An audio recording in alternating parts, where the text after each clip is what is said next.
Latinoamérica eso, se destaca con gran diferencia por encima del resto de orígenes y, por ejemplo, el colectivo de origen magrebí se caracteriza por un crecimiento interanual bastante constante a lo largo de toda la evolución.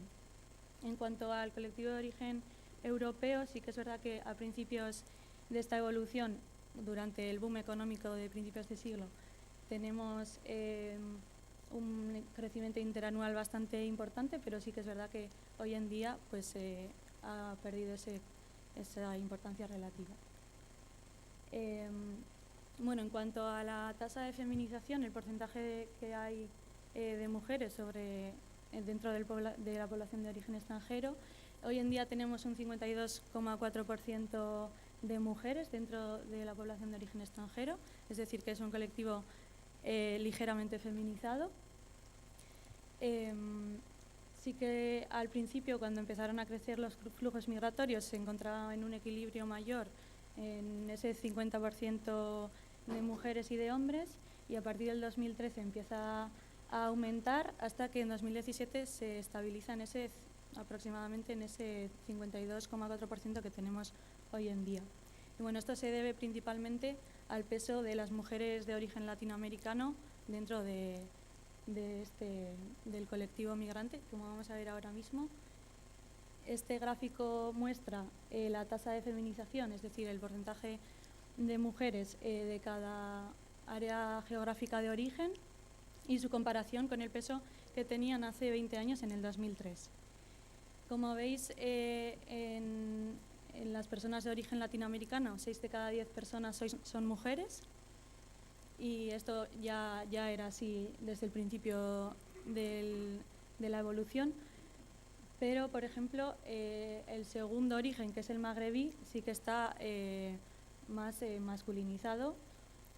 Y bueno, vemos que sí que es verdad que en estos 20 años ha tenido una ligera feminización, y esto se debe mayormente a procesos de reagrupación familiar. Entonces, esa tasa de feminización que comentábamos anteriormente se explica con el contrapeso de unos flujos migratorios, unos orígenes más feminizados y otros orígenes más masculinizados, como es el magrebí y bueno, el feminizado latinoamericano, como he dicho. Aquí tenemos la tasa de paro de la población con nacionalidad española y extranjera. Bueno, es la evolución de esta tasa de paro en los últimos 20 años y también por sexo.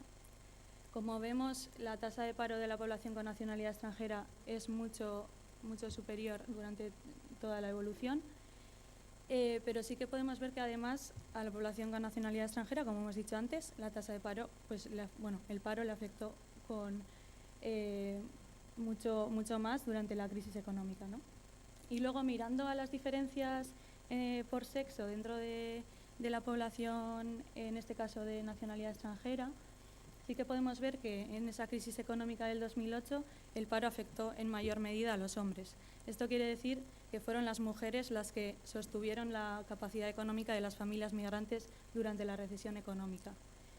Después de la crisis se recupera, baja esa tasa de paro, se recupera la empleabilidad, pero sí que es verdad que la tasa de paro de los hombres baja un poco más que la de las mujeres de nacionalidad extranjera. Bueno, para ir acabando, comentaros un poco la estructura de la edad de la población de origen extranjero. Como vemos, aquí tenemos el porcentaje de población de origen extranjero en cada tramo de edad. Y como vemos, la mayoría se concentra en la juventud, ¿no? Eso ya lo sabemos, que la población migrante es joven en su mayoría, y es que entre los 25 y los 40 años tenemos casi un 30% de población migrada. Pero sí que es verdad que esta estructura de edad ha cambiado bastante en estos últimos 20 años y podemos ver cómo poco a poco se va distribuyendo a lo largo de todos los tramos de edad, y las personas migrantes pues también están presentes en espacios sociales en los que antes no lo estaban, ¿no? Como puede ser la infancia, por ejemplo, que comparando con 2003 pues tiene un porcentaje mucho más alto, y eso que en este gráfico no están las hijas y los hijos de las personas migrantes que han nacido aquí. Entonces, bueno, la diversidad en la infancia sería todavía mayor de lo que vemos en estos números. Y luego, en cuanto a la población adulta mayor, sí que vemos que esto es algo novedoso, que a partir de, en la población de entre 50 y 65 años está aumentando bastante la población migrante, y esto pues supone que esas personas que están tocando la edad de la jubilación pues cada vez es un colectivo, una población más diversa, y dentro de poco, en los próximos años, vamos a tener diversidad, pues eso, por ejemplo, entre pensionistas, entre personas demandantes de cuidados, y esto pues puede suponer un reto. Bueno, estos han sido un poco los datos de esta fotografía de los últimos 20 años de inmigración en Euskadi.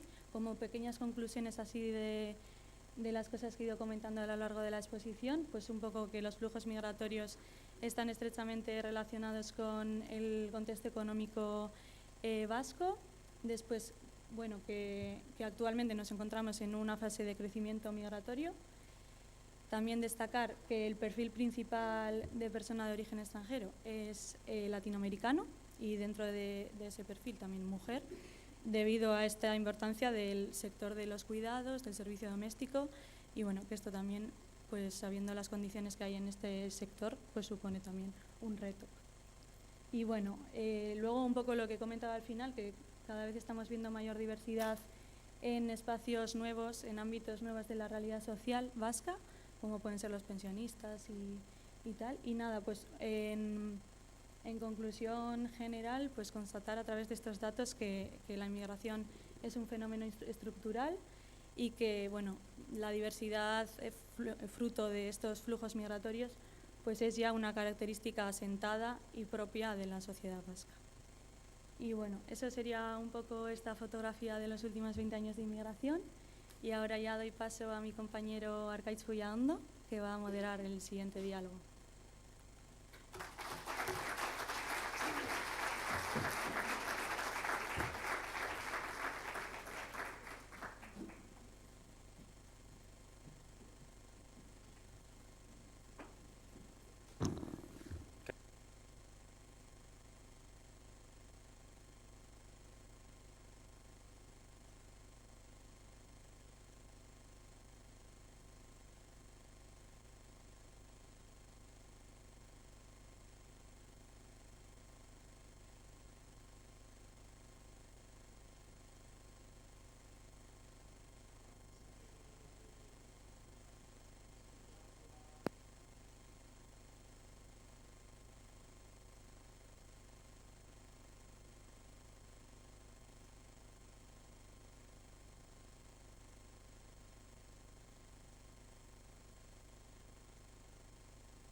Mañana hemos empezado a distribuir la publicación vía email. La podéis descargar de nuestra página, desde nuestra página web, tanto en euskera como en castellano. Y ahí tendréis, pues bueno, una muy buena reflexión con personas de referencia sobre cómo ha cambiado la sociedad vasca a lo largo de estos 20 años como consecuencia de los flujos migratorios. Vamos a tener en esta mesa redonda, y pido ya a los participantes y las participantes que vayáis subiendo, a Mariam Fati, de la Sociedad de Mujeres Libres del Kurdistán Oriental, que no ha podido asistir y nos ha traído su presentación con un vídeo. Tenemos con nosotros también a Francisco Luna, exdirector del Licey IBEI, eskerrik asko, que nos va a hablar de los 20 años del alumnado inmigrante del sistema educativo vasco. Tema educativo, todos sabemos y todas sabemos que es uno de los grandes retos que tiene nuestra sociedad con el tema de la diversidad. Tenemos también con nosotros a María Ruiz, profesora de la UPV, que nos va a hablar de todo ese otro ámbito tan importante como es el de la comunicación, y nos hablará sobre el periodismo de migraciones más allá de las críticas. Tenemos también con nosotros a Xavier Ayerdi, como representante de ZAS, que nos va a hablar de los tiempos de las estrategias antirrumores, del estereotipo a las fake news. Llevamos mucho tiempo en estrategias antirrumor, muchas charlas de sensibilización, pero esta es una cuestión también que en estos 20 años ha cambiado y está variando. Tenemos con nosotros también a Diógenes Sabana, de Biltzen, que nos va a hablar sobre la evolución de la mediación intercultural en Euskadi desde la experiencia de Biltzen, Parkatu berriro. Y tenemos también a Nayara Bing, de Arresia Capurtus, que va a hablar sobre participar para transformar, un proceso continuo abierto, la importancia de la participación de las personas de origen extranjero y la participación en general como un elemento fundamental de las políticas interculturales y de la inclusión social. Y por último tenemos a Imanol Zubero, profesor de la UPV, que pues bueno, nos realizará una reflexión un poco más macro, más general sobre lo que han supuesto estos 20 años de evidencias. Como hemos dicho, bueno, nos van a dar una serie de claves, van a estar como 45 minutos hablando, por lo tanto no tienen una ponencia preparada cada una de ellos, tampoco les voy a dejar, ¿vale? Que se extiendan más allá de lo necesario. Y luego tendremos otros 45 minutos para el debate, ¿vale? Para el debate, la puesta en común y demás, que también es un elemento muy interesante. Y para empezar, vamos a empezar con un vídeo de Marian Fati, que, como he comentado, va a hablar principalmente del tema migración, asilo y género.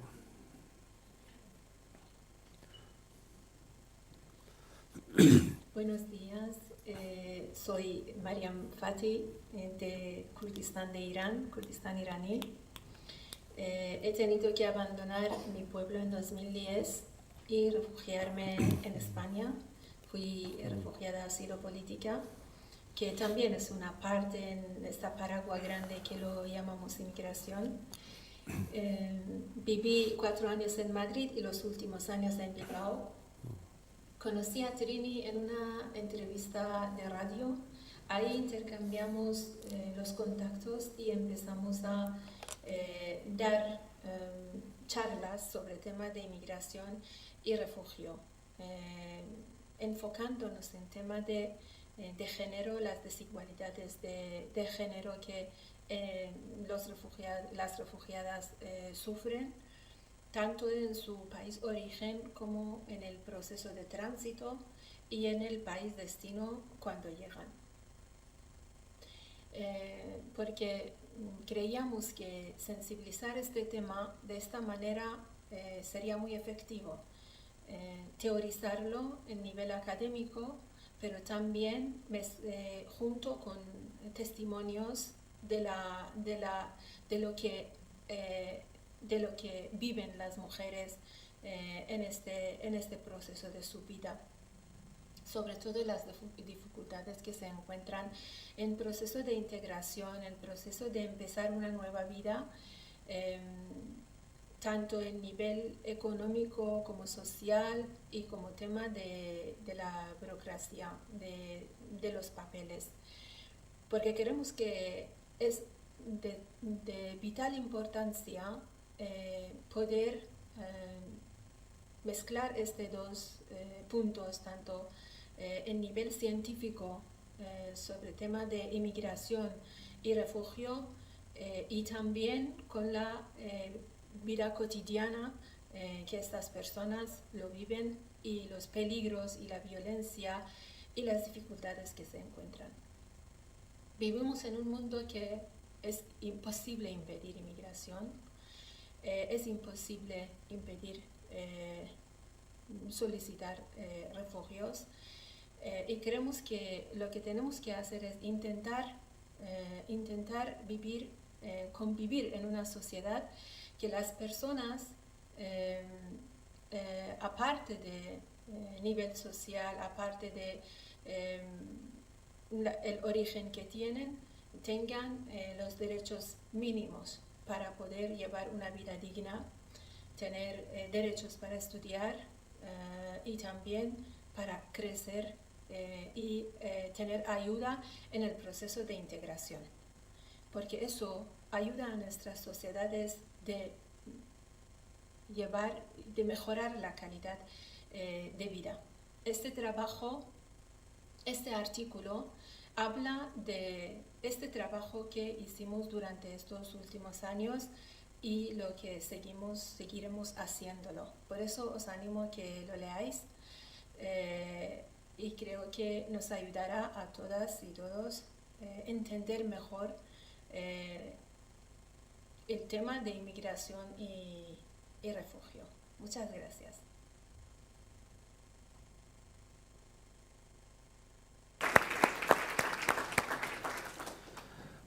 Vale, pues doy paso a Francisco Luna para que nos hable del tema sobre el sistema educativo y el alumnado inmigrante en Euskadi.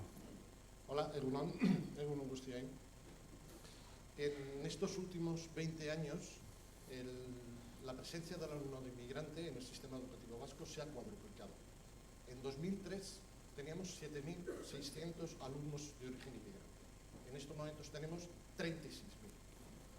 Este proceso, además, se va incrementando. Los últimos datos que va a aportar el informe del Consejo Escolar del Estado que estamos en estos momentos elaborando, en el tramo de 0-15 años, el porcentaje de alumnado inmigrante en la comunidad autónoma vasca es del 11,2 y en el 0-3 el 16,1. Por lo tanto, es un fenómeno que está afectando de manera intensa al sistema educativo. Pero no sería problemático esta presencia del alumnado inmigrante en el sistema educativo si la asunción de responsabilidades en responder a las diferentes necesidades y dificultades que puede presentar el sistema del alumnado en el sistema educativo vasco fuera un reparto equilibrado. Pero resulta que en estos 20 años la distribución de ese alumnado inmigrante por redes educativas está totalmente desequilibrada. 7 de cada 10 alumnos inmigrantes está en el sistema público de educación, que representa el 50% de todo el sistema educativo. Pero a su vez, dentro de cada una de las redes educativas, la distribución de ese alumno inmigrante tampoco es equilibrada.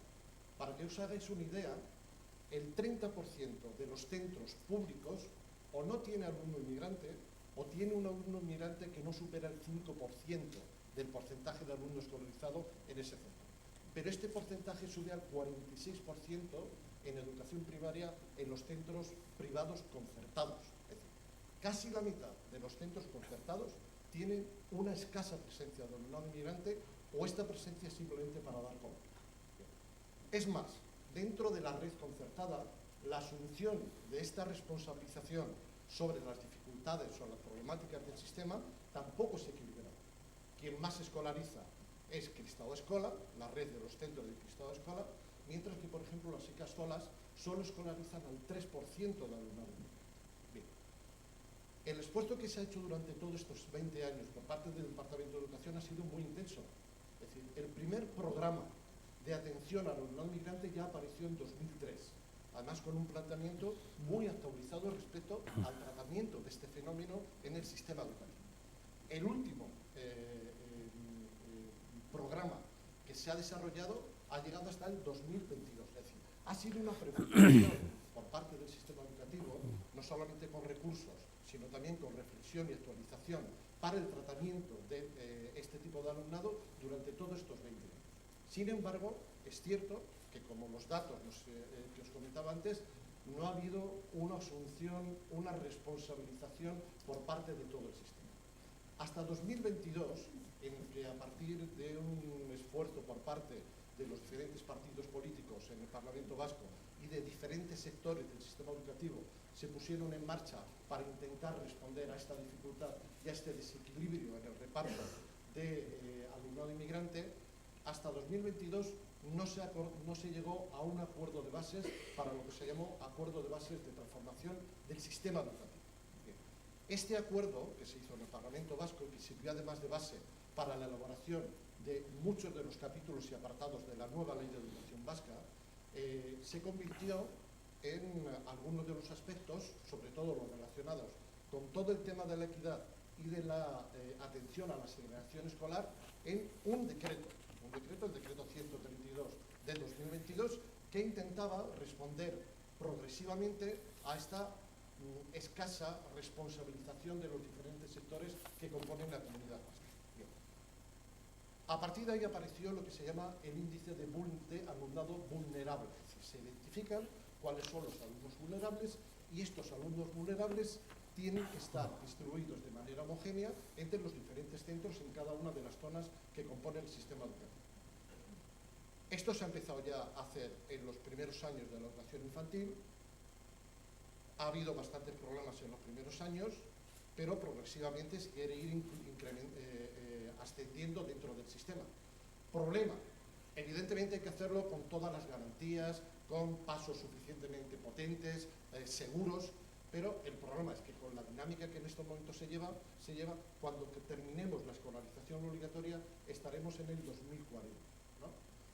Posiblemente, si la cosa va bien, se pueda ir incrementando esa presencia, pero de pronto solo llevamos 2 años de aplicación de este decreto. Y finalmente, para terminar, uno de los elementos claves del sistema educativo es su carácter bilingüe. Bien. Un sistema bilingüe, entre otros elementos, se caracteriza por 3 elementos. Primero, por una necesaria y obligatoria negociación de los significados en el proceso de aprendizaje entre docente y estudiante, y esto exige la presencia de la lengua materna, de la lengua familiar dentro del aula, una contextualización de todos los aprendizajes, porque está aprendiendo una lengua en la que tiene un cierto déficit de conocimiento, y finalmente un profesorado bilingüe. Esas son 3 características básicas de todo sistema bilingüe. Bien.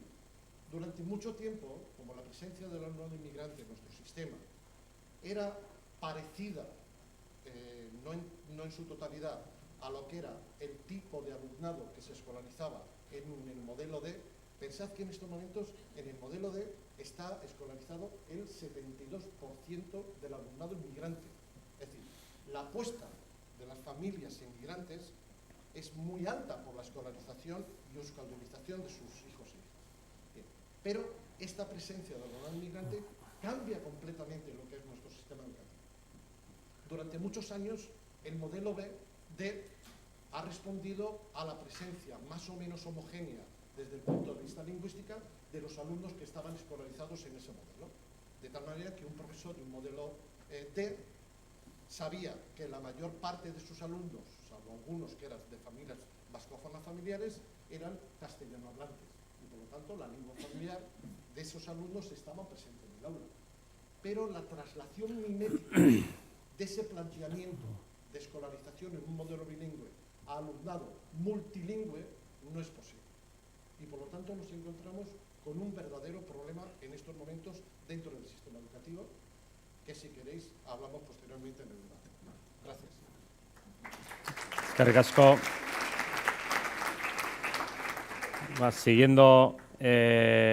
Vamos a seguir con María Ruiz, que nos va a hablar del tema del periodismo de migraciones más allá de las críticas. 2 minutos, eskerrik asko.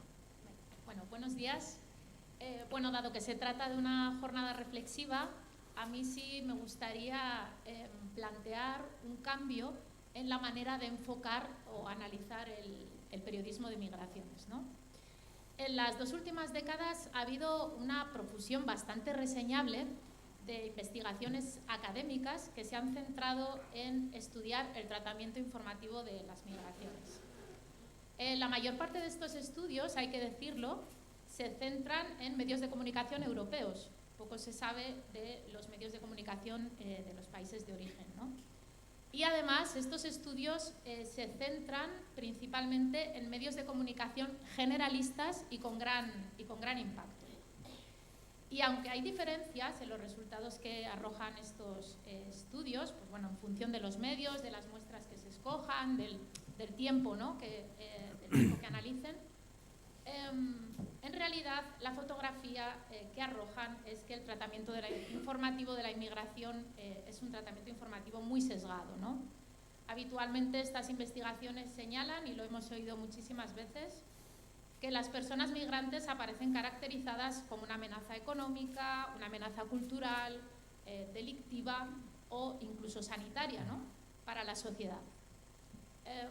Otro común denominador es que los migrantes aparecen retratados como víctimas, un poco en esta idea dicotómica de la persona migrante como amenaza o como víctima.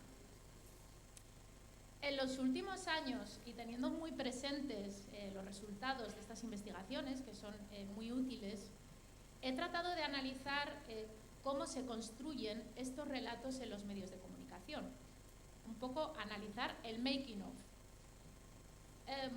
porque estos relatos, estas noticias, las construyen los periodistas a partir de unas rutinas de trabajo en los medios de comunicación. Y además, en sus rutinas diarias, los periodistas están continuamente expuestos a la información que emiten los gabinetes de comunicación de otros organismos.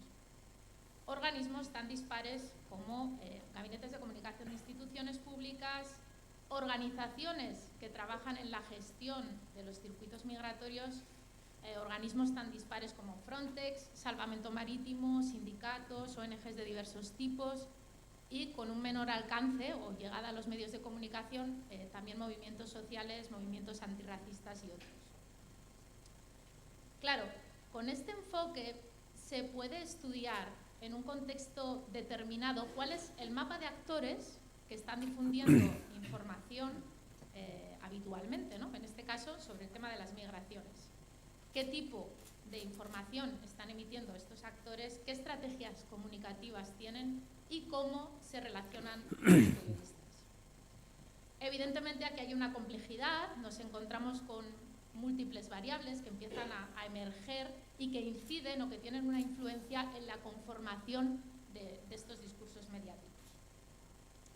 No obstante, con este enfoque empezamos a relativizar un poco la idea de que los periodistas o los medios de comunicación lo hacen mal exclusivamente por una cuestión meramente ética o relacionada con la deontología profesional, ¿no?